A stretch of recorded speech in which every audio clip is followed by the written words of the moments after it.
नमस्कार दोस्तों, spring board के डिजिटल प्लेटफॉर्म पर आपका स्वागत है।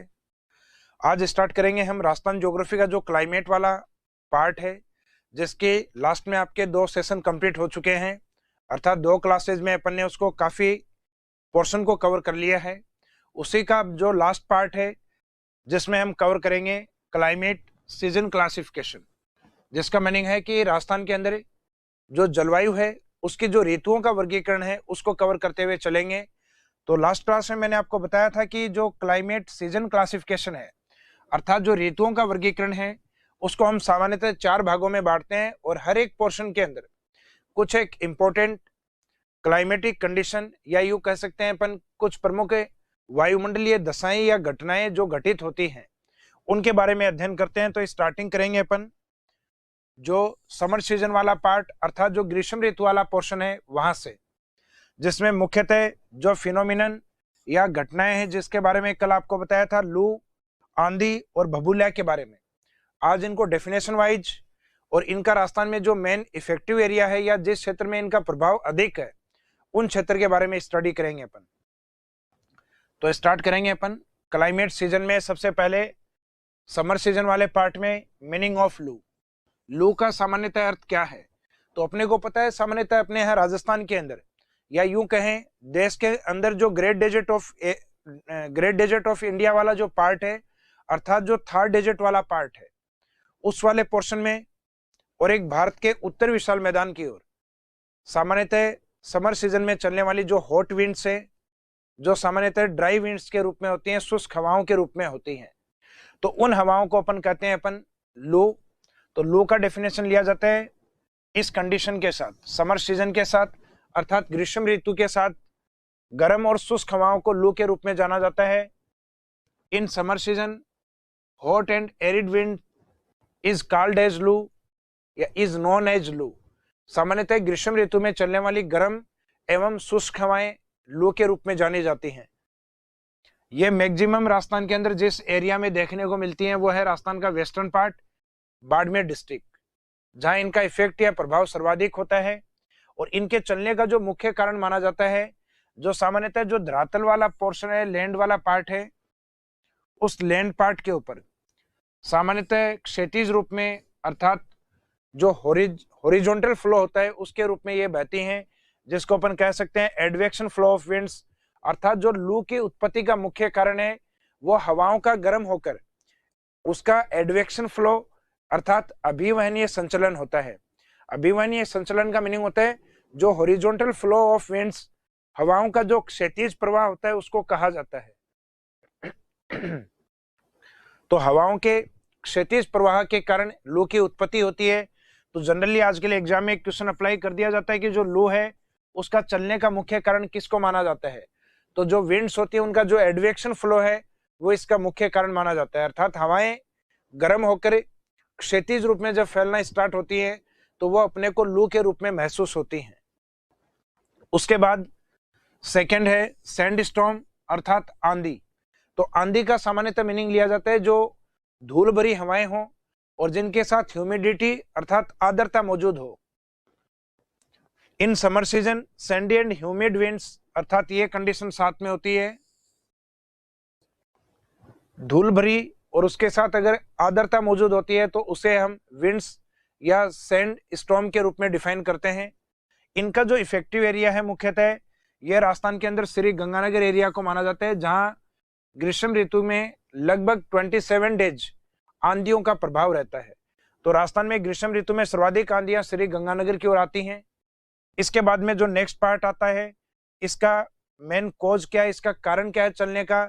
तो सामान्यतः इसका कारण होता है पश्चिमी राजस्थान के अंदर जब टेम्परेचर अधिक होता है, या सामान्यतः राजस्थान के पूर्वी भाग में भी आंधियों का प्रभाव देखने को अपने को मिलता है लेकिन सीमित मात्रा में। तो सामान्यतः जिस एरिया में हवाएं गर्म होकर और ऊपर की ओर उठना स्टार्ट हो जाती हैं, जिनको अपन कहते हैं कॉन्वेक्शन फ्लो ऑफ विंड्स, हवाओं का संवहनीय रूप में ऊपर की ओर उठना, तो उस एरिया में सामान्यतः हवाएं गर्म होकर ऊपर उठने के कारण जनरली उस एरिया में एयर प्रेशर लो हो जाता है और उस लो एयर प्रेशर की ओर धूल भरी और आर्द्रता युक्त हवाएं आना स्टार्ट हो जाती हैं। अर्थात सैंडी और ह्यूमिड विंड से वो स्टार्ट हो जाती हैं, जिनको अपन सैंड स्टॉर्म अर्थात आंधियों के नाम से जानते हैं। इसके बाद में नेक्स्ट आता है बबूल्या। बबूल्या जिसको जनरली अपन सैंड साइक्लोन भी कहते हैं, यानी धूल के चक्रवात। सैंड साइक्लोन का मीनिंग होता है in summer season Sandy and cyclonic winds, अर्थात धूल भरी और चक्रवातीय हवाएं जो कि इस तरीके से चलती हैं। इस प्रकार की हवाओं को अपन नाम देते हैं बबूल्या या सैंड साइक्लोन के नाम से।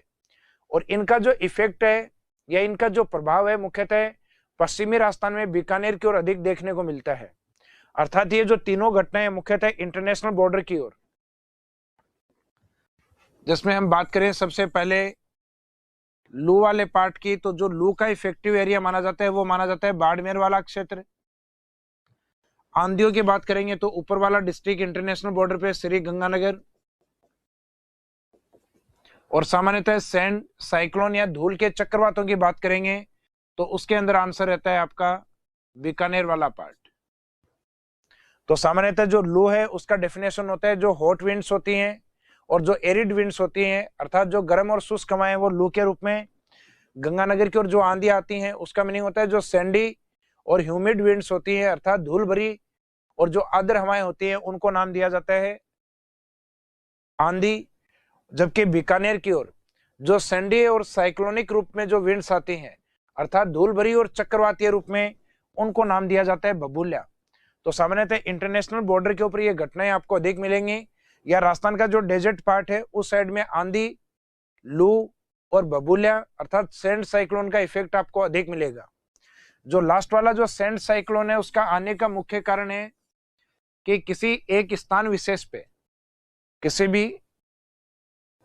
एक स्थान या एक लोकेलिटी है जहां पे टेम्परेचर अधिक हो जाता है सेंटर पार्ट में, वहां एयर प्रेशर लो हो जाता है, जबकि उसके जो बाहर वाला जो भाग है जिसको हम कहते हैं परिधि क्षेत्र, इस वाले में सामान्यतः तापमान थोड़ा कम होता है और एयर प्रेशर थोड़ा ज्यादा।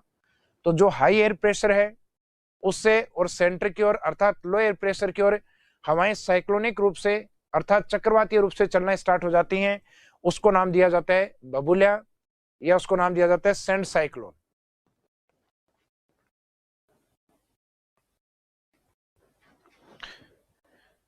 इनका जो मेन रीजन या कॉज है उसका जैसा कि आपको बताया कि air pressure is low in the centre of A palace, किसी एक स्थान विशेष के केंद्र में तापमान का अधिक और वायुदाब का कम होना। और दूसरा होता है while air pressure is high in the circumference areas, यानी जो परिधि या बाह्य क्षेत्र है उसमें टेम्परेचर कम और एयर प्रेशर का हाई होना। तो जैसे हाई एयर प्रेशर अर्थात परिधि वाले क्षेत्र से सेंट्रल पार्ट की ओर हवाओं का अंदर आना स्टार्ट हो जाता है जिसको कहते हैं साइक्लोनिक विंड्स, और ये धूल के साथ आती हैं, इस कारण इनको सैंडी साइक्लोन अर्थात धूल के चक्रवात या राजस्थान के लोकल में इनको कहा जाता है बबूल्या। तो इनका जो प्रभाव क्षेत्र है वो भी सामान्यतः अपने पश्चिमी राजस्थान बीकानेर की ओर अधिक देखने को मिलता है। इसके बाद में हम चलते हैं ग्रीष्म ऋतु से रिलेवेंट कुछ इंपॉर्टेंट पॉइंट्स, जिसमें एक पॉइंट आता है कि maximum hottest district of Rajasthan in summer season. ग्रीष्म ऋतु में राजस्थान में सर्वाधिक तापमान वाला जो जिला है, तो जिले के अकॉर्डिंग आंसर जनरली हम आंसर लेते हैं चूरू डिस्ट्रिक्ट को, जबकि किसी पैलेस या लोकेशन के अकॉर्डिंग प्लेस के अकॉर्डिंग आंसर लिया जाता है अपना फलोदी जोधपुर वाले पार्ट को।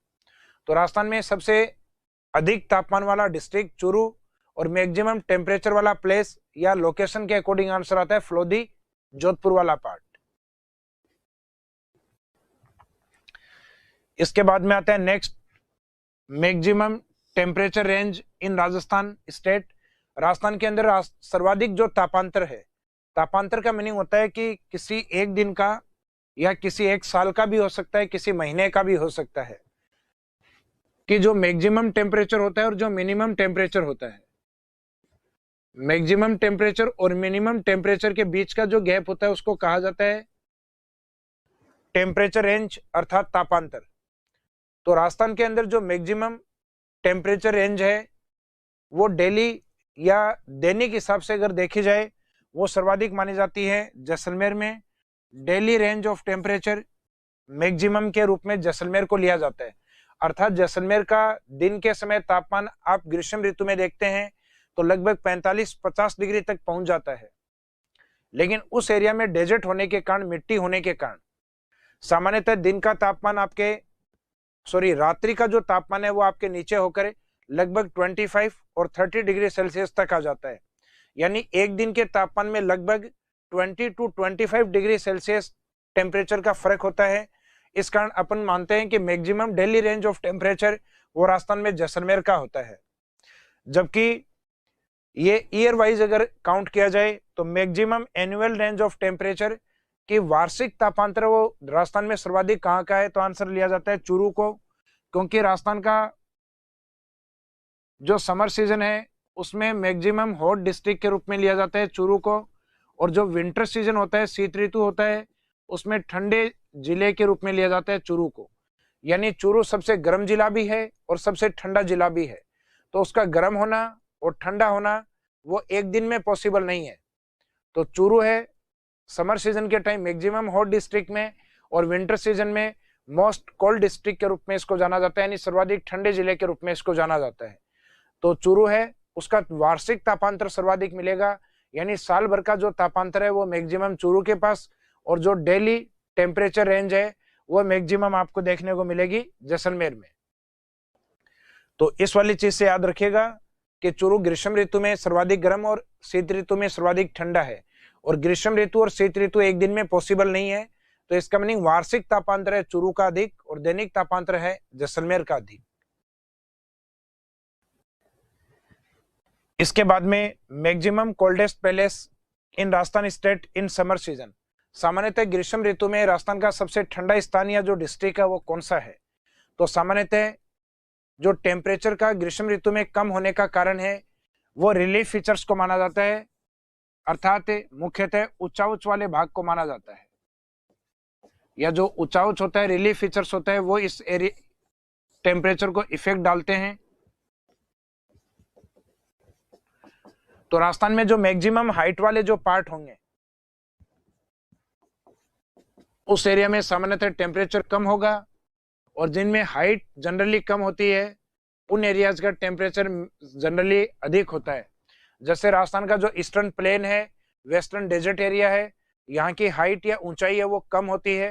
तो रिलीफ फीचर्स में जो मैक्सिमम हाइट वाली लोकेशन है या अधिक ऊंचाई वाले स्थान है, वहां का टेम्परेचर सामान्यतः अपने को क्या मिलेगा, कम मिलेगा।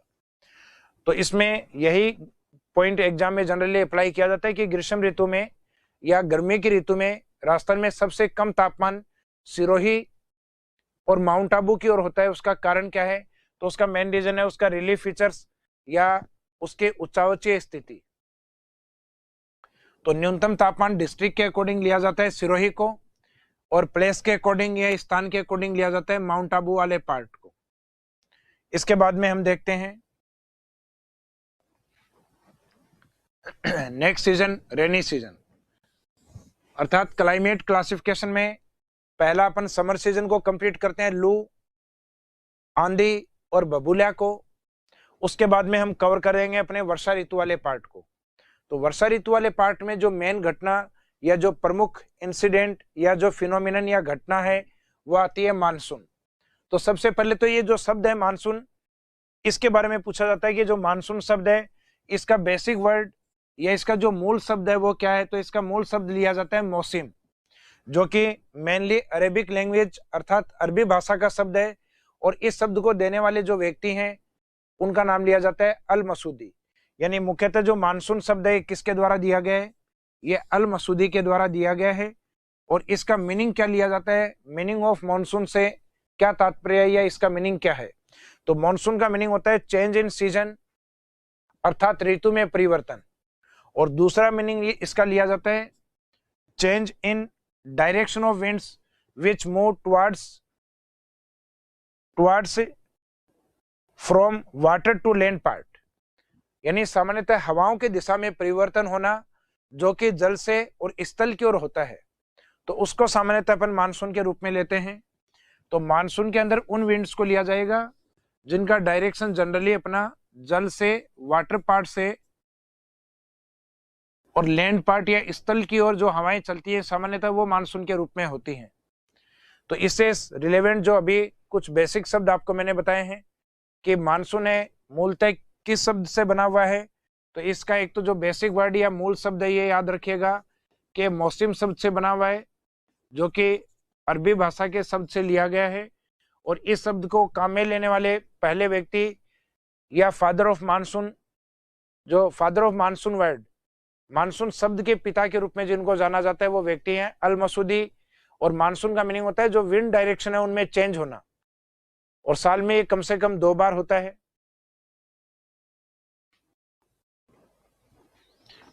इसके बाद में नेक्स्ट लेते हैं अपन नेम ऑफ मानसून, अर्थात मानसून का नाम। तो हमारे यहाँ का जो मानसून है, जो इंडियन मानसून कह सकते हैं या अपन कह सकते हैं monsoon of Rajasthan state, Rajasthan का मानसून है, इसको नाम किस आधार पे दिया जाता है? तो जनरली इसको नाम दिया जाता है डायरेक्शन के अकॉर्डिंग। जैसे भारत में जिस ओर से आएगा,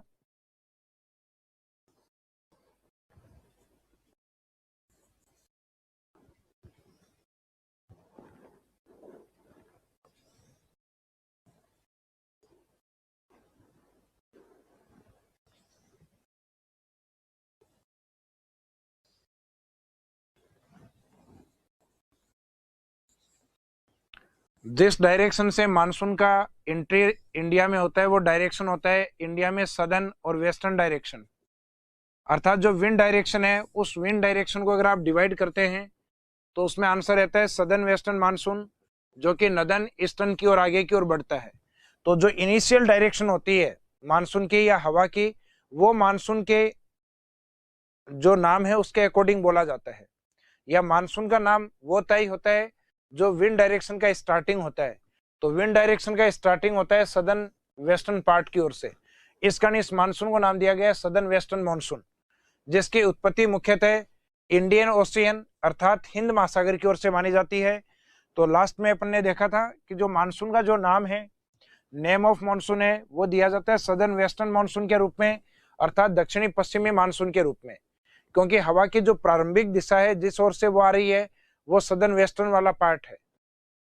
और इसका जो ओरिजिन या उत्पत्ति जो मानी जाती है वो मानी जाती है इंडियन ओशियन अर्थात जो हिंद महासागर वाला पार्ट है उसके अंदर। उसके बाद में नेक्स्ट पार्ट आता है मॉनसून के अंदर डेट ऑफ मॉनसून, मानसून की तिथि को लेकर। तो मानसून की जो तिथि है उनसे अपने को पता चलता है कि मॉनसून इस टाइम जो रेनी सीजन होता है उस समय पे पहुंचा है, या समय से पहले पहुंचा है, या समय के बाद पहुंचा है। अर्थात मानसून ऑन टाइम है या टाइम से पहले वो पहुंच गया है, या फिर वो उस दी गई डेट के बाद में आ रहा है अर्थात डिले है। तो ये देखने के लिए हम इसको एक बेस और एक डेट देते हैं। तो राजस्थान के अंदर ये डेट पहले मानी जाती थी 15 जून, जो अभी कर दी गई है 25 जून, जबकि एंट्री डेट इंडिया या कंट्री के अकॉर्डिंग मानी जाती है 1 जून। हालांकि देश में मॉनसून है, जो मेनलैंड पार्ट है केरल, उसका 1 जून माना गया है। मॉनसून उससे भी पहले अंडमान और निकोबार वाले जो पार्ट हैं उसके अंदर आता है अपने, जिसकी डेट अपने जनरली मानी जाती है 25 मई यानी 25 मई को। तो सामान्यतः जो केरल या मालाबार कोस्टल एरिया है वहां से मॉनसून की एंट्री होती है, जबकि राजस्थान में एंट्री मानी जाती है बांसवाड़ा, और ये ऑप्शन नहीं हो तो बाद में आंसर मानते हैं अपन डूंगरपुर वाला पार्ट, यानी राजस्थान के सदर्न पार्ट की ओर से मॉनसून की एंट्री होती है। उसके बाद में इसका प्रभाव डूंगरपुर में देखने को मिलेगा। और दूसरा पार्ट होता है मानसून के अंदर मानसून डिपार्चर डेट, अर्थात एक तो है अपनी आगमन तिथि और दूसरी होती है इसके लौटने की अर्थात निवर्तन तिथि। तो मानसून के डिपार्चर डेट है वो इंडिया के अकॉर्डिंग 2 ली जाती हैं। एक तो जो नदर्न इंडिया वाला पार्ट है उत्तर भारत की ओर, जहां सामान्यतः 30 सितंबर के बाद मानसून लौटना स्टार्ट कर देता है अर्थात 1 अक्टूबर से, जबकि इंडिया का जो सदर्न पार्ट है यहाँ सामान्यतः मानसून है वो 31 अक्टूबर के बाद रिटर्न करना स्टार्ट करता है। तो देश में मानसून के लौटने की स्टार्टिंग कब से मानी जाती है? तो ये स्टार्टिंग मानी जाती है 1 अक्टूबर से, जबकि कंप्लीटली इंडिया से, संपूर्ण भारत से ये डेट मानी जाती है 31 अक्टूबर। जबकि राजस्थान में मानसून की जो डिपार्चर डेट है वो सितंबर लास्ट को लिया गया अर्थात 1 अक्टूबर के आसपास। तो ये डेट मानते हैं हम सितंबर 30 को।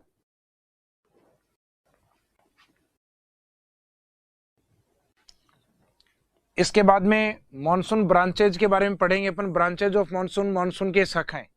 तो अभी तक तो अपन ने बेसिक पॉइंट्स इसमें देखे हैं। एक तो मानसून का मीनिंग क्या है, दूसरा मानसून को नाम कौन सा दिया गया है, और उसके बाद में उससे रिलेवेंट जो डेट है अर्थात अराइवल डेट और डिपार्चर डेट, अर्थात मानसून की पहुंचने वाली तिथियां और मानसून के वापस लौटने वाली तिथियां। इसके बाद में नेक्स्ट पार्ट आता है ब्रांचेज ऑफ मानसून। तो मानसून की जो ब्रांचेज हैं, मानसून ब्रांचेज का मीनिंग है जो सदर्न वेस्टर्न मानसून है वो जनरली भारत में दो ओर से एंट्री करता है, जिसमें एक तो ये वाला पार्ट आता है जिसको हम कहते हैं अरब सागरीय भाग, अरेबिक सी पार्ट। दूसरा पोर्शन उसका होता है बे ऑफ बंगाल अर्थात बंगाल की खाड़ी का हिस्सा, जिस ओर से मानसून हमारे यहाँ इंडिया में एंट्री करता है। तो ये दोनों ही वैसे तो पार्ट आते हैं अपने इंडियन ओशियन के।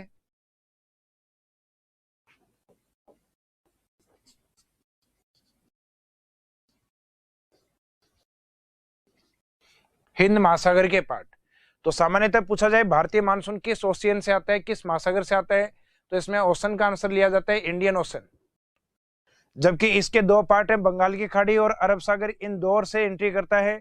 तो इस मानसून की जो ब्रांचेज हैं वो इसी एरिया को लिया जाता है, एक तो अरेबिक सी ब्रांच और दूसरी है बे ऑफ बंगाल ब्रांचेज अर्थात अरब सागरीय शाखाएं, और दूसरी है बंगाल की खाड़ी की शाखाएं।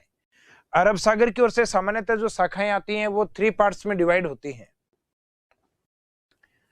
जैसा कि इसमें दिया गया। जो अरब सी ब्रांच है उसमें एक तो आती है वेस्टर्न घाट पे, यानी इंडिया के मैप के अकॉर्डिंग देखें तो इस वाले पार्ट पे। दूसरा जो पोर्शन माना जाता है वो विंध्यन और सतपुड़ा के बीच से होते हुए छोटा नागपुर प्लेट्यू अर्थात छोटा नागपुर ब्रांच झारखंड की ओर। और तीसरे वाला जो पार्ट है वो गल्फ ऑफ कच्छ की ओर से, यानी कच्छ की खाड़ी की ओर से और आगे हिमाचल की ओर। तो इसका मीनिंग जहां से स्टार्ट हुई है वो है अरेबिक सी पार्ट, और जहां पहुंच रही है उसके अकॉर्डिंग इनको नाम दिया जाता है। सबसे पहले वाले को वेस्टर्न घाट या पश्चिमी घाट, दूसरे वाले को नाम दिया छोटा नागपुर ब्रांच झारखंड वाली, और तीसरी जो हिमाचल में पहुंचती है उसको नाम दिया हिमाचल ब्रांच। यानी ये जो तीनों ब्रांच हैं जिसमें से राजस्थान से रिलेवेंट हिमाचल ब्रांच होती है। तो इसके नीचे आपको इंडिकेट करना है related to Rajasthan state, Rajasthan से संबंधित।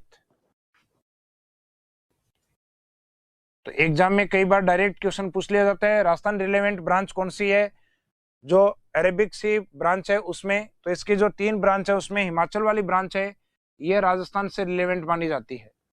जबकि दूसरा पार्ट आता है बे ऑफ बंगाल ब्रांच वाला पार्ट अर्थात बंगाल की खाड़ी की शाखा वाला पार्ट, जहां से एक पार्ट आता है इंडिया के ईस्टर्न पार्ट की ओर अर्थात ईस्टर्न हिमालय की ओर, और दूसरा आता है जो नदन ग्रेट प्लेन पार्ट है अर्थात उत्तर विशाल मैदान वाला पार्ट। तो नदन ग्रेट प्लेन जो ब्रांच है ये इंडिया में सबसे ज्यादा एरिया कवर करती है, और इसी में राजस्थान का पूर्वी भाग भी कवर होता है उत्तर विशाल मैदान की शाखा के अंदर।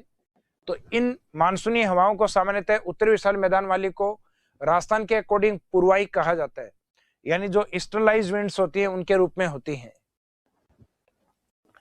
तो जो बंगाल की खाड़ी से आने वाली ब्रांचेज हैं उसमें एक तो आता है आपका ईस्टर्न हिमालय ब्रांच, जिसका राजस्थान से कोई संबंध नहीं है ईस्टर्न हिमालय वाले पोर्शन का। दूसरी ब्रांच है नदन ग्रेट प्लेन ब्रांच, यानी उत्तर विशाल मैदान वाली शाखा, जो कि राजस्थान के पूर्वी भाग अर्थात अरावली के ईस्टर्न पार्ट अर्थात राजस्थान के पूर्वी मैदानी भाग और हाड़ौती वाला जो पार्ट है उसमें अधिक वर्षा करवाती है।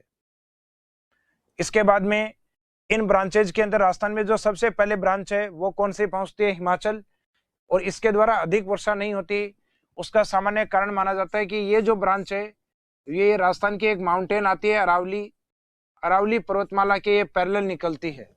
तो जो ब्रांचेस सामान्यतः पर्वतों के पैरेलल या समानांतर आगे बढ़ती हैं उनसे वर्षा की मात्रा कम प्राप्त होती है।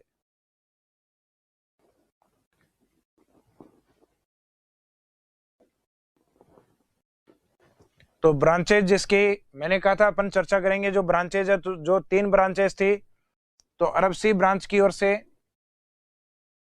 ये वाला जो पार्ट है जो वेस्टर्न घाट के ऊपर टकरा रहा है डायरेक्ट। इसके बाद में एक दूसरा पोर्शन है जो कि इस साइड से छोटा नागपुर की ओर पहुंचता है, और इसका जो तीसरा पार्ट है जो कि हिमाचल ब्रांच के रूप में ऊपर की ओर जाता है।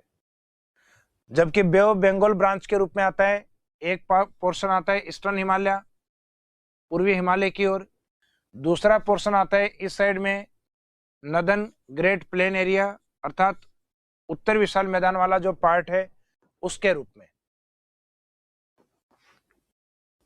अब इनमें राजस्थान में सबसे पहले जो पहुंचेगा वो पहुंचेगा हिमाचल ब्रांच, क्योंकि ये हमारे नजदीक है, लेकिन इससे अधिक वर्षा नहीं होती है। उसका रीजन माना जाता है अरावली के पैरेलल होने को, और बे ऑफ बंगाल में राजस्थान में सर्वाधिक वर्षा इस ब्रांच से होती है जो नदन ग्रेट प्लेन ब्रांच यानी उत्तर विशाल मैदान वाली शाखा के रूप में प्रसिद्ध है।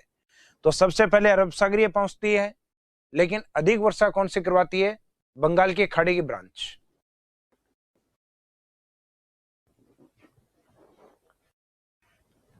अब मॉनसून से रिलेवेंट कुछ एक पॉइंट या इन ब्रांचेस से संबंधित कुछ एक पॉइंट्स हैं जिनको हम देखेंगे, जो अभी अपन पढ़ के आए उसी के अकॉर्डिंग है कि फर्स्ट मॉनसून ब्रांच अराइवल इन राजस्थान, कि मानसून की वह पहली शाखा जो राजस्थान पहुंचती है, तो उसमें आंसर रहेगा हिमाचल ब्रांच या अरब सागरीय ब्रांच।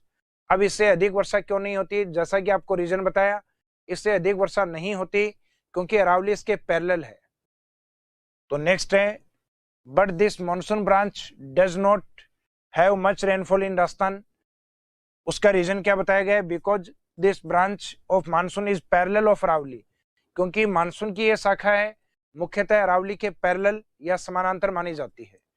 उसके बाद में जो नेक्स्ट पार्ट है कि maximum rainfall is receive in Rajasthan from Bay of Bengal. Rajasthan सर्वाधिक जो वर्षा की मात्रा है वो बंगाल की खाड़ी की शाखा से प्राप्त करता है।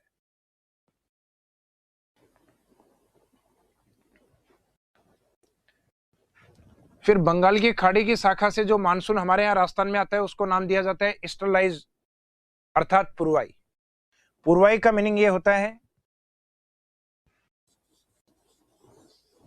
ये वाला जो पार्ट राजस्थान है, इस राजस्थान में जो पूर्व की ओर से हवाएं आ रही हैं, आर्द्र हवाएं, जो कि किस ओर से आती हैं?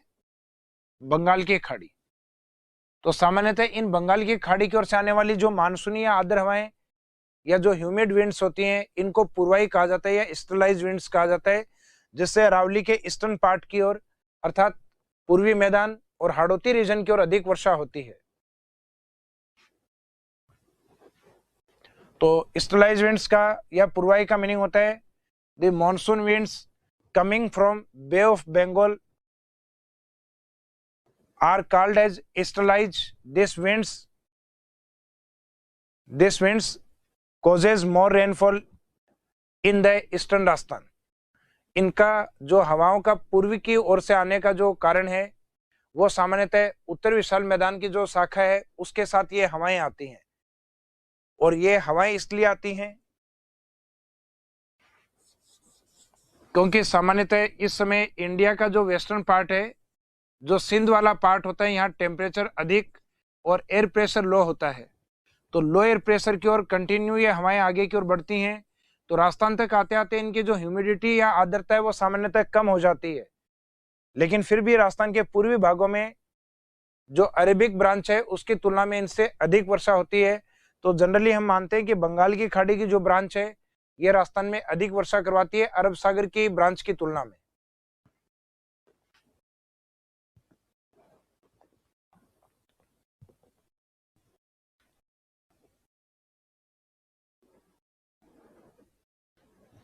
तो अपन ने यही देखा था कि बंगाल की खाड़ी की ओर से आने वाली जो पूर्वी मानसूनी हवाएं होती हैं उनको सामान्यतः पूर्वाई कहा जाता है, और इनसे वर्षा की मात्रा अरावली के पूर्वी भागों में अधिक देखने को मिलती है। इसके बाद जो नेक्स्ट पार्ट है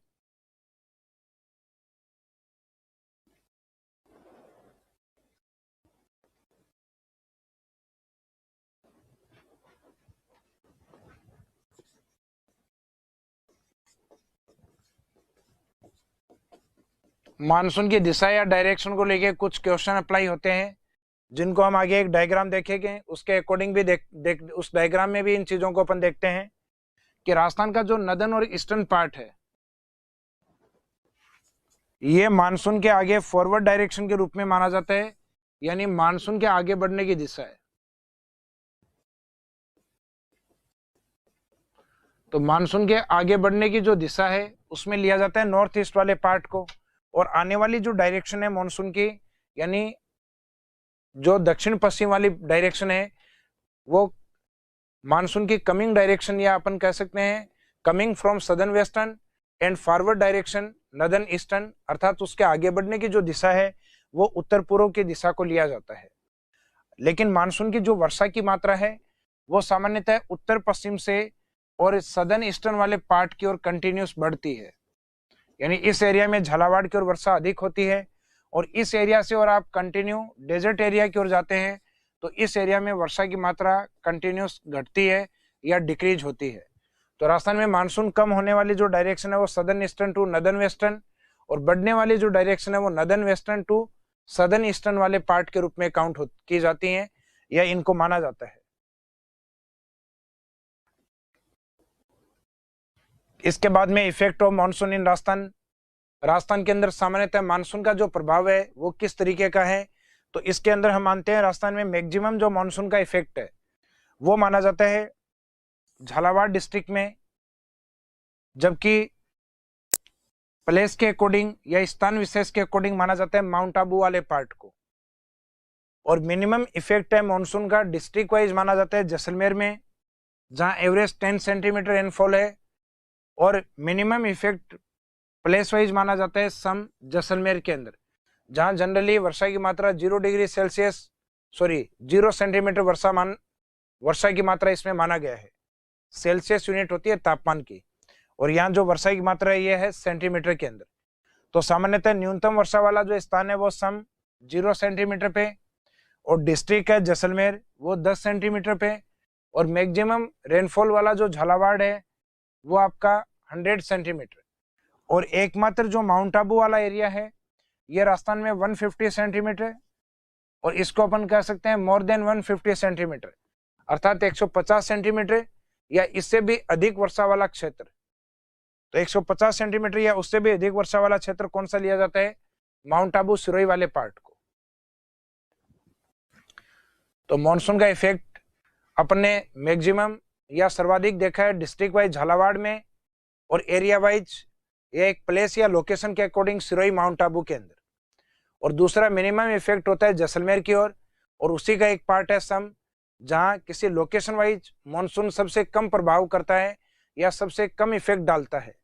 तो राजस्थान में न्यूनतम वर्षा या वर्षा रहित क्षेत्र माना जाता है सम जैसलमेर को, जहां वर्षा के एवरेज को जनरली अपन 1 सेंटीमीटर से भी कम यानी नियर अबाउट 0 सेंटीमीटर मानते हैं। इसके बाद में है मानसून पर दिशा का प्रभाव, अर्थात impact of direction on monsoon. तो मानसून पे जो दिशा का प्रभाव है मैंने अभी आपको एक डायग्राम में बताया था राजस्थान वाले में, कि ये जो है फॉरवर्ड डायरेक्शन मानी जाती है मानसून के बढ़ने की दिशा, और ये मानी जाती है डायरेक्शन ऑफ मानसून अर्थात सदर्न वेस्टर्न वाली डायरेक्शन। वर्षा की मात्रा बढ़ती है नदर्न वेस्टर्न डेजर्ट से हाड़ौती रीजन की ओर, और हाड़ौती रीजन से आप डेजर्ट एरिया की ओर जाओगे तो कंटिन्यूस वर्षा की मात्रा क्या होगी, कम। राजस्थान में सामान्यतः वर्षा दक्षिणी पूर्वी भाग में अधिक होती है, लेकिन इनमें से किसी एक पोर्शन को चुनना हो तो आंसर रहेगा मैक्सिमम सदर्न पार्ट। राजस्थान में मिनिमम वर्षा होती है नदर्न वेस्टर्न पार्ट में, लेकिन इनमें किसी एक को चुनना हो तो मिनिमम वाला पार्ट रहेगा आपका वेस्टर्न राजस्थान, पश्चिमी राजस्थान। तो राजस्थान में सर्वाधिक वर्षा वाला क्षेत्र सदर्न राजस्थान, और मिनिमम रेनफॉल या न्यूनतम वर्षा वाला क्षेत्र पश्चिमी राजस्थान।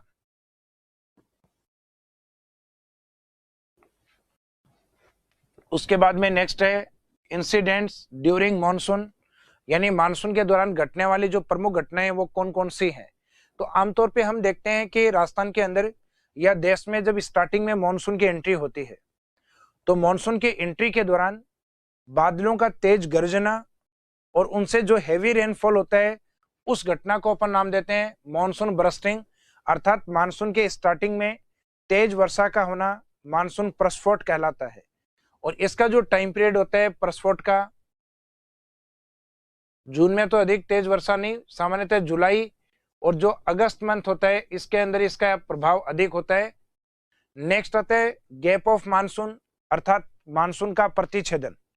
प्रतिच्छेदन का मीनिंग ये होता है कि जब मानसून के स्टार्टिंग में अगर तेज वर्षा है, इस वाले टाइम पीरियड में अगर तेज वर्षा है तो सामान्यतः तापमान कम हो जाता है और एयर प्रेशर एक बार के लिए बढ़ जाता है।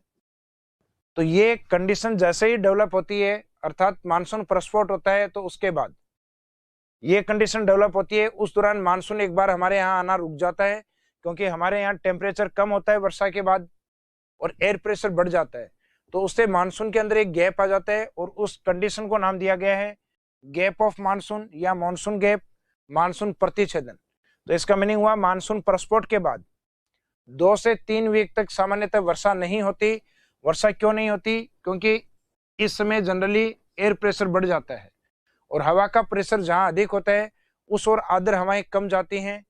तो इसका मीनिंग मानसून प्रतिच्छेदन का जो टाइम पीरियड है वो जुलाई के बाद ही होता है, या तो अगस्त में, या इसका टाइम पीरियड होता है सितंबर माह में। उसके बाद में आता है मानसून का निवर्तन, अर्थात रिटर्निंग ऑफ मानसून, मानसून का लौटना। तो returning of monsoon is known as departure of monsoon. Monsoon के लौटने की घटना को या वापस जाने की घटना को निवर्तन कहा जाता है, जो कि सितंबर के बाद का टाइम पीरियड होता है, अर्थात अक्टूबर और नवंबर। तो इसका सामान्यतः मीनिंग क्या लिया जाता है? मानसून के लौटने की घटना को निवर्तन कहा जाता है। जैसे ही लौटना स्टार्ट करता है अक्टूबर मंथ में मानसून, तो अपनी जो पृथ्वी है इसके ऊपर का जो एटमॉस्फेयर या जो वायुमंडल होता है, इसमें जो नमी या आर्द्रता मौजूद होती है ये धीरे धीरे कम होना स्टार्ट हो जाती है। इस नमी के कम होने के कारण जो सूर्य का टेम्परेचर है वो नीचे धरातल तक पहुंचता है और बारिश के कारण जो जमीन के अंदर जो नमी थी वो अब भी मौजूद है, तो जो लैंड ह्यूमिडिटी है वो अधिक होती है, अर्थात एटमॉस्फेयर ह्यूमिडिटी है वो कम हो जाती है और लैंड ह्यूमिडिटी या जो भूमिगत आर्द्रता है वो अधिक होती है, जो तापमान को अवशोषित करती है और टेम्परेचर को बढ़ाती है। और इस घटना को नाम दिया जाता है अक्टूबर हीट या कार्तिक हीट। कार्तिक हीट का मीनिंग है मानसून लौटने के दौरान अचानक तापमान में जो बढ़ोतरी होती है अक्टूबर माह में, उसको नाम दिया जाता है कार्तिक हीट या कार्तिक की गर्मी या कार्तिक की उष्णता के नाम से इसको जानते हैं।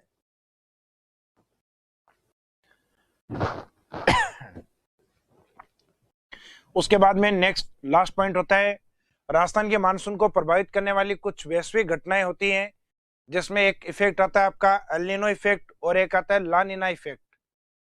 तो जो ला नीना इफेक्ट है उसके कारण मानसून हमारे टाइम पे पहुंचता है और अधिक वर्षा लेके आता है। तो ये आप शब्दों के नाम से इसको याद रखें। ला नीना में है ला, तो क्या ला? मानसून। तो ला नीना वाला जो पार्ट है वो मानसून को टाइम से लाता है और मानसून को मोर इफेक्टिव बनाता है, अधिक प्रभावशाली बनाता है। जबकि एल नीनो का जो मीनिंग होता है कि वो मानसून इस घटना के कारण, जो अभी शब्द यूज किया मैंने एल नीनो, उसके कारण एक तो मानसून राजस्थान में डिले होता है और इसका जो इफेक्ट है वो भी काफी कम होता है या प्रभाव कम होता है। तो सामान्यतः जो घटना है उसमें एक प्रमुख घटना एल नीनो वाला पार्ट है, जिसके कुछ अलग अलग पॉइंट्स हैं जिसके मीनिंग लिए जाते हैं। कि एक तो मीनिंग ऑफ एल नीनो क्या है? तो इसका मीनिंग है it's a hot ocean current. ये एक गर्म जल धारा है जो महासागर के अंदर बहती है। तो एक गर्म महासागरीय जल धारा है जिसका इफेक्ट मुख्यतः जो सदर्न अमेरिका वाला जो पार्ट है,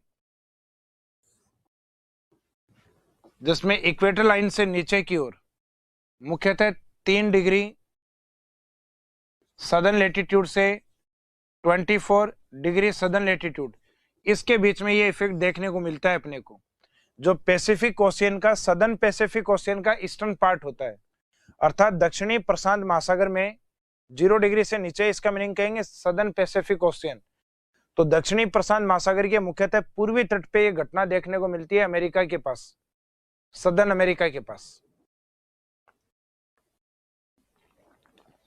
तो एक तो ये पूछा जाता है सामान्यतः एल नीनो क्या है? तो एल नीनो एक हॉट करंट है जिसकी स्थिति या लोकेशन होती है near the eastern coast of southern Pacific Ocean. तो इसमें सामान्यतः जो near the eastern coast of southern America आता है। इसमें सदर्न अमेरिका और जो सदर्न पैसिफिक ओशियन का ईस्टर्न पार्ट है वो वाला हिस्सा, यानी प्रशांत महासागर का जो नीचे वाला पार्ट है जिसको सदर्न पैसिफिक ओशियन कहेंगे, और उसका जो ईस्टर्न कोस्ट होता है अर्थात western coast of southern America, दक्षिणी अमेरिका का पश्चिमी भाग, जहां पे अपने को टेम्परेचर बढ़ा हुआ महसूस होता है, और उस वाले पार्ट को नाम देते हैं अपन एल नीनो इफेक्ट।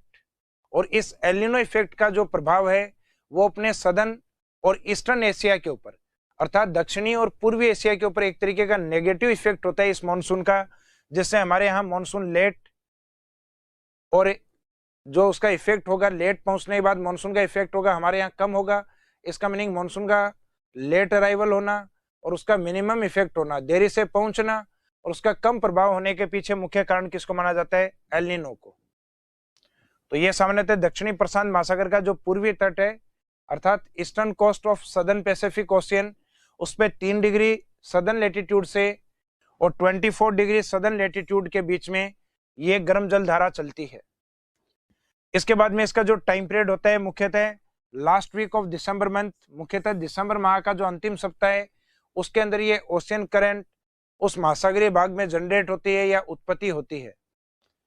और इसका जो इफेक्ट है मानसून पे वो है late arrival and less effective monsoon, अर्थात मानसून का जो प्रभाव होता है वो सामान्यतः कम हो जाता है क्योंकि मानसून देरी से पहुंचता है, और देरी से पहुंचा हुआ मानसून सामान्यतः वर्षा की मात्रा है वो कम करवा पाता है।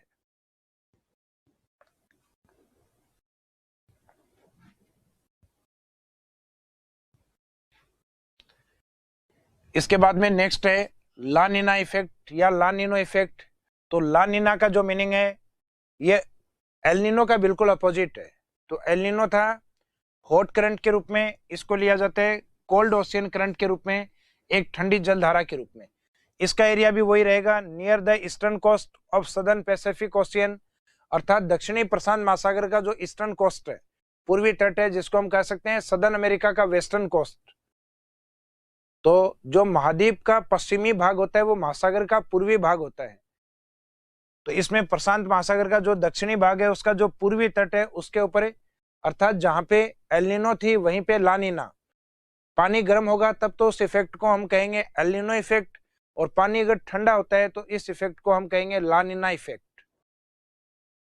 और इसका जो टाइम पीरियड या जो समय होता है वो सामान्यतः वही रहेगा जो आपके एल नीनो वाला टाइम पीरियड होता है। इसका मीनिंग वहां पे पानी गर्म नहीं है तो उस समय वहां का पानी ठंडा होगा, अर्थात last week of December month, दिसंबर माह का अंतिम सप्ताह है।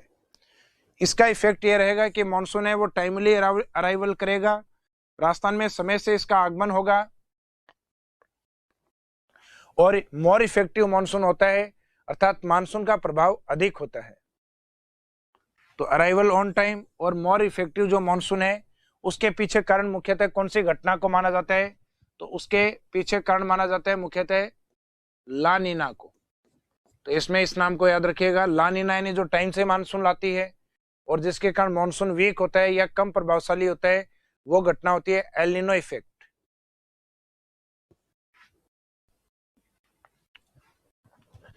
इसके बाद में नेक्स्ट है ऑटम सीजन अर्थात शरद ऋतु। शरद ऋतु जिनके जो मेन इंसिडेंट या जो फिनोमिनन है जिनको हमने मानसून की ऋतुओं के दौरान जो कुछ कंडीशन आई थी उसमें देखा था कि ऑटम सीजन में एक तो पार्ट आता है रिटर्न ऑफ मानसून, यानी मानसून का लौटना या जाना। तो मानसून के लौटने की घटना को अर्थात बैक ऑफ मानसून किस नाम से जाना जाता है? मानसून के निवर्तन के नाम से, जो कि राजस्थान के अकॉर्डिंग अक्टूबर और नवंबर मंथ लिया जाता है, जबकि इंडिया के अकॉर्डिंग इसमें आंसर लिया जाता है नवंबर और मिड दिसंबर वाला पार्ट। उसके बाद में आता है आपका अक्टूबर हीट अर्थात कार्तिक की गर्मी। अक्टूबर हीट का मीनिंग क्या लिया जाता है? अक्टूबर हीट का जनरल मीनिंग लिया जाता है कि अपने जो अक्टूबर मंथ में मानसून लौटने के दौरान अचानक जो टेम्परेचर बढ़ता है, जैसा कि मैंने आपको पहले भी बताया था कि जो एटमॉस्फेयर ह्यूमिडिटी है या वायुमंडलीय आर्द्रता है वो हट जाती है, कम हो जाती है, जबकि लैंड ह्यूमिडिटी मौजूद होती है, जिसके कारण अपने को टेम्परेचर बढ़ा हुआ महसूस होता है। और उस घटना को सामान्यतः नाम दिया जाता है अक्टूबर हीट, अर्थात मानसून लौटने के दौरान अचानक जो तापमान में बढ़ोतरी महसूस होती है उसी को अक्टूबर हीट या कार्तिक की उष्णता कहा जाता है।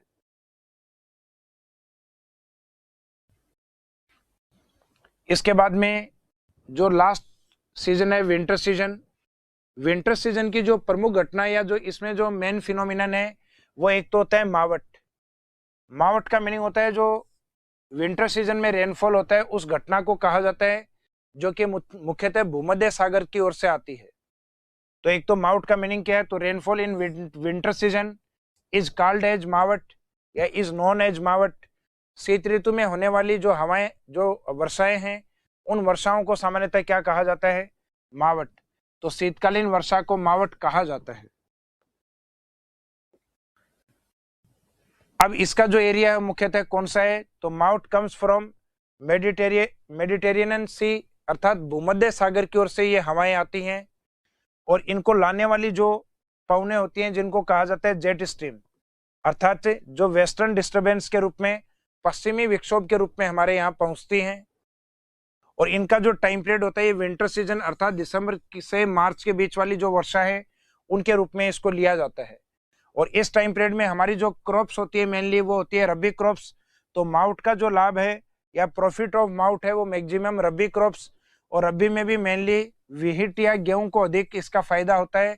इस कारण इन वर्षाओं को अपन गोल्डन ड्रॉप्स अर्थात स्वर्णिम बौछार या सोने की बौछार भी कहते हैं। तो इसका जो इफेक्टिव एरिया, जो इफेक्टिव एरिया है या जिस एरिया के ऊपर ये इफेक्ट डालती है वो मुख्यतः राजस्थान का उत्तरी भाग, श्री गंगानगर, हनुमानगढ़, बीकानेर और जैसलमेर, अर्थात राजस्थान का जो नॉर्दर्न और वेस्टर्न वाला पार्ट जहां मानसून का इफेक्ट कम होता है अर्थात समर सीजन में वर्षा कम होती है, उस एरिया में सामान्यतः माउट के द्वारा वर्षा अधिक होती है। और लास्ट में लिखा है mouth is also called golden drops because it's more benefit for wheat. Mouth को सामान्यतः गोल्डन ड्रॉप्स भी कहा जाता है, स्वर्णिम बौछार या सोने की बूंदों के रूप में इसको जाना जाता है, क्योंकि इसका सर्वाधिक जो लाभ है वो गेहूं की फसल को होता है।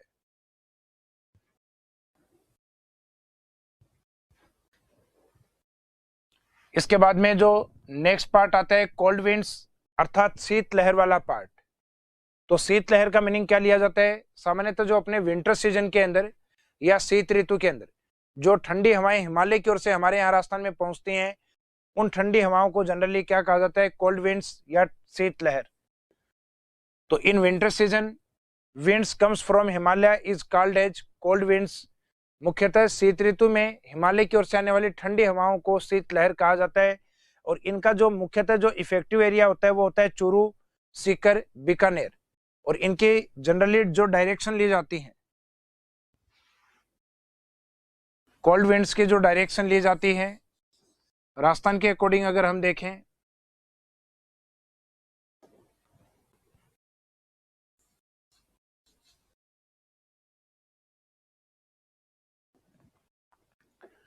तो इस साइड से हिमालय की ओर से आने वाली ठंडी हवाएं होती हैं, जिसमें मुख्यतः राजस्थान का जो नदन और ईस्टर्न वाला पार्ट है ये ज्यादा इफेक्टिव रहता है। और इसका इफेक्ट मुख्यतः जिस माह में रहता है वो माह होता है जनवरी। और इसमें जो इफेक्टिव एरिया में जो मेन डिस्ट्रिक्ट आते हैं उसमें सबसे कोल्डेस्ट डिस्ट्रिक्ट या सबसे ठंडे जिले के रूप में होता है चूरू। इसके बाद में इसके टच वाले एरिया जिसमें सीकर और बीकानेर वाले पार्ट को लिया जाता है। इसका मीनिंग ये हुआ कि जो अपने हिमालय की ओर से आने वाली जो कोल्ड विंड्स हैं वो राजस्थान में नदर्न ईस्टर्न से और सदर्न वेस्टर्न की ओर, अर्थात जनरली अपना जो मानसून आता है दक्षिण पश्चिम से नॉर्थ ईस्ट की ओर, बिल्कुल उसके अपोजिट होती हैं हवाएं जो उत्तर पूर्व से आती हैं। और दक्षिण पश्चिम की ओर बढ़ते बढ़ते इन हवाओं का जो इफेक्ट है वो कंटिन्यू कम होता चला जाता है। तो इसका मीनिंग इनके द्वारा जो मोर इफेक्टिव जो एरिया है वो राजस्थान का मोस्टली जो नदर्न ईस्टर्न और नदर्न और वेस्टर्न वाला जो पार्ट है वो अधिक होता है। हालांकि इनका अधिक प्रभाव होता है राजस्थान के नदर्न ईस्टर्न पार्ट की ओर, उत्तर और पूर्वी राजस्थान की ओर।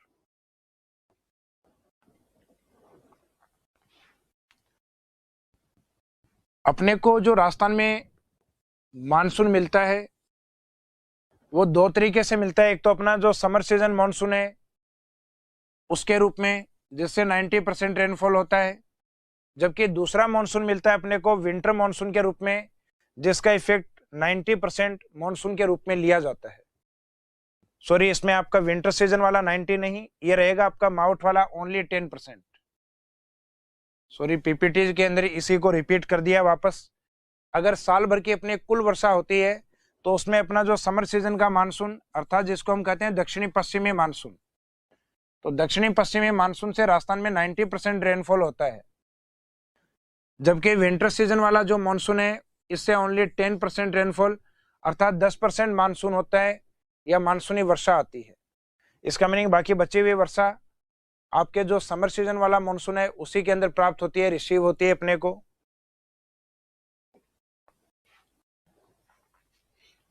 उसके बाद में इस चैप्टर के लास्ट में अदर इंपॉर्टेंट पॉइंट्स, जिसमें अपन 2 पॉइंट्स को कवर करेंगे। एक पॉइंट तो होता है आइसोहाइट लाइंस यानी समवर्षा रेखा वाला पार्ट। समवर्षा रेखा का मीनिंग है किसी मैप पर एक समान वर्षा वाले स्थानों को जो कनेक्ट करती हैं उन लाइंस को अपन क्या कहेंगे, आइसोहाइट लाइन, अर्थात ए लाइन ऑन ए मैप और chart connecting area of equal rainfall, यानी एक मानचित्र पे खींची गई वो रेखाएं जो एक समान वर्षा वाले स्थानों को जोड़ती हों। जैसे एग्जाम्पल के तौर पे जैसे राजस्थान वाला जो पार्ट है इसमें जो अरावली वाला जो रीजन है उसमें सामान्यतः वर्षा की मात्रा 50 सेंटीमीटर होती है, तो इस पूरी रेखा को अरावली को अपन कहते हैं 50 सेंटीमीटर समवर्षा रेखा का पार्ट।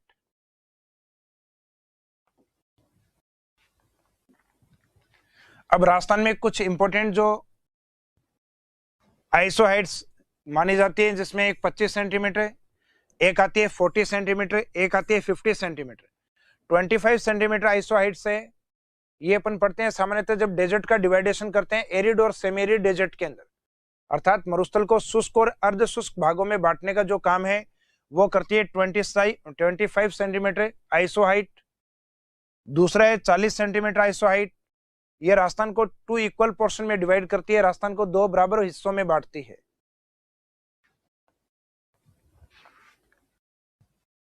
ये वाला जो पार्ट है राजस्थान के जस्ट पश्चिम वाला जो पार्ट है यहाँ पे स्थित है 40 सेंटीमीटर, और अरावली वाला पार्ट है ये 50 सेंटीमीटर, और जो डेजर्ट वाला पार्ट था वहां पे थी 25 सेंटीमीटर जो एरिड और सेमी एरिड डेजर्ट को अलग करती है। तो एरिड और सेमी एरिड का मीनिंग है शुष्क और अर्ध शुष्क मरुस्थल को अलग करने वाली वर्षा की मात्रा, जिसको हम कहेंगे 25 सेंटीमीटर वर्षा की मात्रा। एक होती है 40 सेंटीमीटर, जिसका मीनिंग होता है राजस्थान को 2 इक्वल पार्ट्स में डिवाइड करने वाली रेनफॉल या आइसोहाइट्स।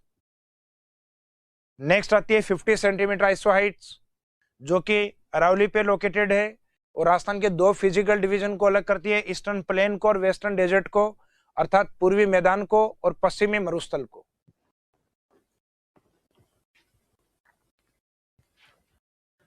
इसके बाद में नेक्स्ट पार्ट आता है आइसोबार लाइन, वायुदाब रेखाएं।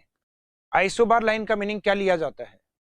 आइसोबार का मीनिंग लिया जाता है a line on a map connecting area of equal air pressure, अर्थात किसी एक मैप में ऐसे स्थान जहां का वायुदाब इक्वल होता है, उन एरियाज को अगर वो लाइन जोड़ती है इक्वल एयर प्रेशर वाले पॉइंट्स को, तो हम उसको कहेंगे आइसोबार लाइन, अर्थात वायुदाब रेखा के रूप में, सम वायुदाब रेखा के रूप में।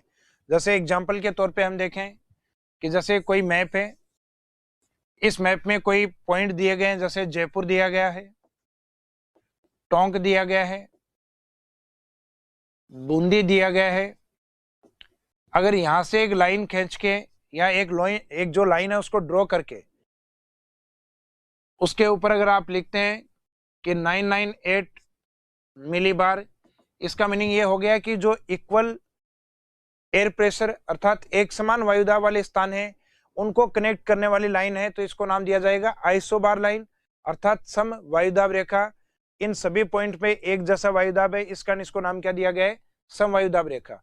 तो ऐसा सामान्यतः किसी मैप में या किसी चार्ट में किया जाता है जहां इक्वल एयर प्रेशर पॉइंट से उसको कनेक्ट करने वाली लाइन को अपन आइसोबार लाइन अर्थात सम वायुदाब रेखा के रूप में डिफाइन करते हैं।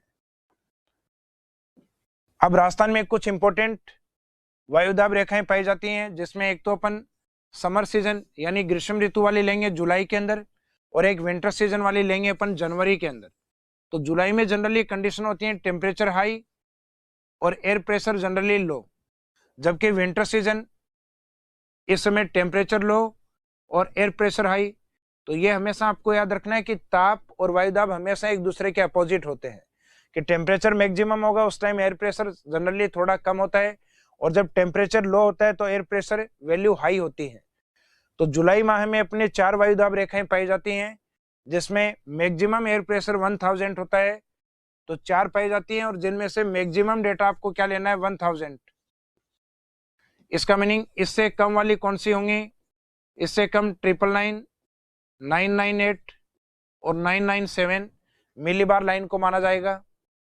और इसके बाद में जो जनवरी वाला पार्ट है, जनवरी वाले पार्ट के अंदर अपनी 2 आइसोबार लाइन 1018 और 1019 ये 2 आती हैं, जिनमें मैक्सिमम वाला जो 1019 है, यहाँ का टेम्परेचर लो और एयर प्रेशर हाई है।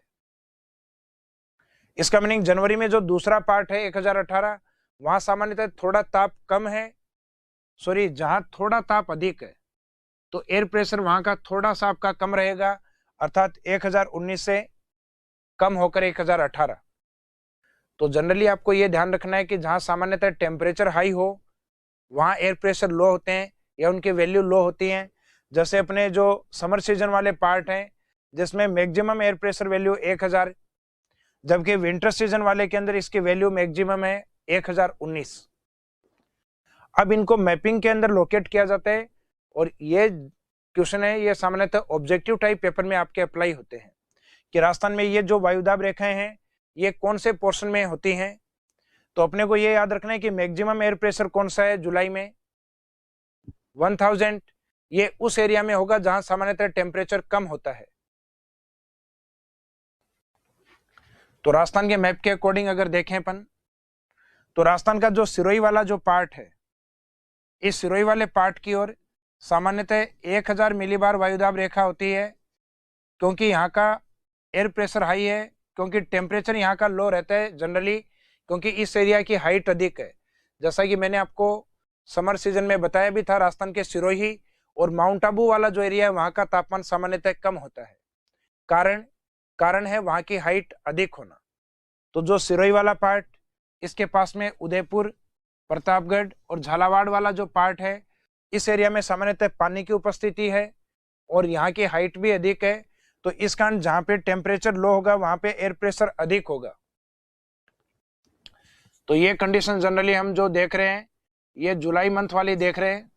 आप जैसे जैसे डेजर्ट की ओर जाओगे जुलाई में टेम्परेचर बढ़ेगा और एयर प्रेशर लो होगा। तो सिरोही से जस्ट आप जालोर में आते हैं तो यहाँ पे रहता है आपका 999 मिलीबार, जिसमें जालोर, पाली, अजमेर, टोंक और सवाई माधोपुर वाला पार्ट है ये कवर होता है। इसके जस्ट वेस्ट की ओर जाओगे आप बाड़मेर, जहां टेम्परेचर और बढ़ेगा और एयर प्रेशर वैल्यू और कम होगी 998, जो कि बाड़मेर, जोधपुर, नागौर और चूरू वाले पार्ट से होते हुए इस साइड में। और फिर लास्ट में जैसलमेर में आप जाओगे तो टेम्परेचर और ज्यादा होगा, जहां एयर प्रेशर मिनिमम होगा 997। यहाँ से इंटरनेशनल बॉर्डर के श्रीगंगानगर और बीकानेर वाले पार्ट को कवर करते हुए पाकिस्तान की ओर। तो मुख्यतः आप सिरोही से अगर जैसलमेर की ओर जा रहे हैं तो कंटिन्यू टेम्परेचर बढ़ेगा और एयर प्रेशर लो होगा। और सिरोही की ओर अगर आते हैं यहाँ पे जुलाई मंथ में, तो सिरोही सामान्यतः अन्य जिलों की तुलना में टेम्परेचर कम होता है और वहाँ का एयर प्रेशर वैल्यू अधिक होगा। तो जुलाई में अगर आपको मैक्सिमम एयर प्रेशर लेना है तो वो maximum air pressure minimum temperature अर्थात सिरोही की ओर होगा। और पश्चिमी राजस्थान में जहां टेम्परेचर बढ़ेगा वहां एयर प्रेशर वैल्यू आपकी कम होती जाएंगी। इसके बाद में जनवरी के अंदर मुख्यतः जो 2 आइसोबार लाइन है 1018 और 1019, ये कहां लोकेट होती हैं? तो इनकी लोकेशन सामान्यतः राजस्थान के अंदर जनवरी में जो मिनिमम टेम्परेचर वाला जो पार्ट है वो होता है राजस्थान का जो नदन वाला पार्ट है, ये वाला हिस्सा, जिसमें एक बीकानेर डिस्ट्रिक्ट, एक लिया जाएगा आपका चूरू डिस्ट्रिक्ट, एक इसी के टच वाला पार्ट है सीकर डिस्ट्रिक्ट। इस एरिया में जनवरी मंथ में मिनिमम टेम्परेचर होता है, इसका मीनिंग एयर प्रेशर मैक्सिमम होगा जो कि जनवरी में कितनी वैल्यू मानी जाती है मैक्सिमम में 1019। और इस समय सूर्य की स्थिति है वो इक्वेटर लाइन के सदर्न पार्ट में होती है, अर्थात भूमध्य रेखा के दक्षिण में होती है, लेकिन वो राजस्थान के इस वाले पार्ट के नजदीक का सूर्य है, जनरली सदर्न और वेस्टर्न पार्ट के। तो वहां की तुलना में इस वाले पोर्शन में टेम्परेचर थोड़ा ज्यादा होगा और एयर प्रेशर वैल्यू थोड़ी कम होगी, अर्थात 1018 वो रहेगी जैसलमेर, जोधपुर, पाली, राजसमंद, चित्तौड़ और झालावाड़ वाले पार्ट से। तो 1018 जो मिलीबार एयर प्रेशर है ये जैसलमेर, जैसलमेर से इधर जाएंगे जोधपुर, जोधपुर के बाद में पाली, पाली से बाद में राजसमंद, राजसमंद से चित्तौड़ और झालावाड़ वाला जो पार्ट है ये आपका विंटर सीजन में मिनिमम एयर प्रेशर वाला एरिया है, अर्थात विंटर सीजन में मैक्सिमम एयर प्रेशर होता है वो राजस्थान के मुख्यतः नदन पार्ट की ओर होता है, क्योंकि जो हिमालय के जितना नजदीक होगा उसका टेम्परेचर उतना अधिक और एयर प्रेशर उतना ही अधिक हिमालय के जो नजदीक होगा उसका टेम्परेचर उतना ही कम और उसका एयर प्रेशर उतना ही अधिक हाई होगा, क्योंकि विंटर सीजन में हिमालय का जो टेम्परेचर है ये काफी कम होता है और टेम्परेचर कम होता है इसका मीनिंग इस टाइम इसका एयर प्रेशर हाई होगा। तो हाई होगा इसका मीनिंग राजस्थान का इसके टच वाला पार्ट है वहां टेम्परेचर कम और एयर प्रेशर वैल्यू आपकी ज्यादा रहेगी। जैसे ही हिमालय से आप इक्वेटर लाइन की ओर आते हैं टेम्परेचर आपका बढ़ता है और टेम्परेचर बढ़ता है इसका मीनिंग आपका एयर प्रेशर वैल्यू है वो कम होगा, अर्थात 1018। एग्जाम में इनसे जनरली क्वेश्चन इस तरीके से अप्लाई किए जा सकते हैं, जैसे कि ऑप्शन में आपको दिया गया 997, 999, 1000 और 1018 कौन सा एयर प्रेशर वैल्यू राजस्थान के अंदर विंटर सीजन में होता है या जनवरी में होता है? तो आंसर रहेगा 1018 और इसके जगह दूसरा 1019 होता तो भी सही होता। इनमें से कौन सा जुलाई में नहीं है? ये लास्ट वाला जुलाई में नहीं है, ये आपके विंटर सीजन अर्थात जनवरी के अंदर है। तो इनको आपके जोड़े में भी एक साथ दिए जा सकते हैं 997, 98 या 98, 99 और 999 और 1000, और ये विंटर सीजन वाली 1018 और 1019। तो इन एयर प्रेशर लाइन के बारे में आपको एक नॉलेज होना चाहिए और ये हमेशा टेम्परेचर के बिल्कुल अपोजिट होती हैं, यानी जिन एरिया में टेम्परेचर हाई होगा उन एरियाज में इनकी वैल्यू लो होगी। तो इसी के साथ हम इस टॉपिक को कंप्लीट करते हैं और इसके बाद में जो नेक्स्ट टॉपिक स्टार्ट होगा वो अपना ड्रेनेज सिस्टम रहेगा। Thank you.